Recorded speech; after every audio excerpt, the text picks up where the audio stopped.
Hey active families, we're really sorry that we weren't able to do our cooking segment the other day and we don't know when we're going to be able to do them again. So we're going to do some cooking skills today around using a knife safely and a few of the different cuts and skills that we're going to do in our session. I'm going to show you how to do them safely so that you can do this at home with your families. So let's get into it. Okay, so we've already peeled some of the food that we're going to use today. We're going to make a coleslaw and we're just going to go through some of the safe techniques. So this first one, you can see that I'm holding my knife like this with my thumb on one side and my fingers on the other, and I've got my other hand well away.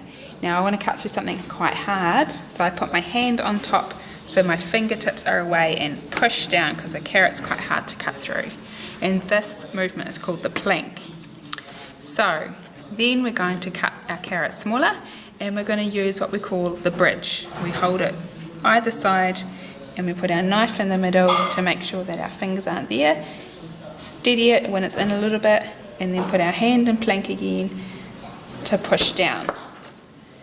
And always try and make your food go flat so it doesn't wobble around.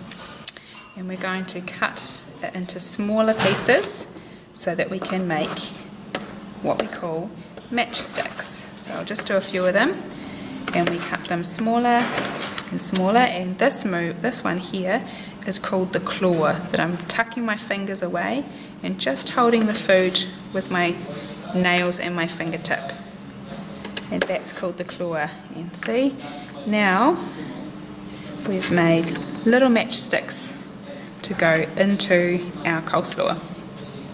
So that's the plank, the bridge, and the claw. Cool. Hey everybody, so you can see here, this is a bit easier to see than use it on the carrot, that I'm using the claw position. So I've got my fingers tucked away and I'm holding it like a bear claw. And so it just means that you can keep cutting very small parts in little slices with this cabbage for the coleslaw, but my fingertips are well out of the way. So that's a really good tip to use, and we're doing really well with our coleslaw. And then finally we're going to use our spring onion and we're going to slice through the middle, put that one away, and then we're going to slice small bits, keeping our fingers tucked away.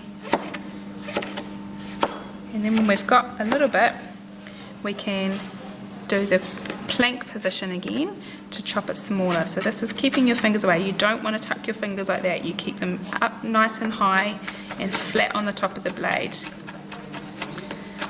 to cut it smaller.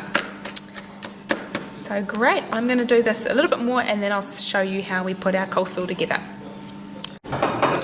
So everybody, we've done all our little cuts of our cabbage, our spring onions, our carrots, and grated our beetroot, and this is our coleslaw. And we're just going to quickly add the dressing, which is vinegar and mustard and some oil. I'm going to add that in and mix it through. Forks are really good for mixing it through actually. And you can add other things into your coleslaw recipe. So you'll find your recipe for this in your Active Families book. And then I'm going to put some sesame seeds on top as well. And then what we're going to do is mix it a little bit more. And then we're going to put some through. And then we're going to make a wrap. And we're done. Yum! Enjoy, guys.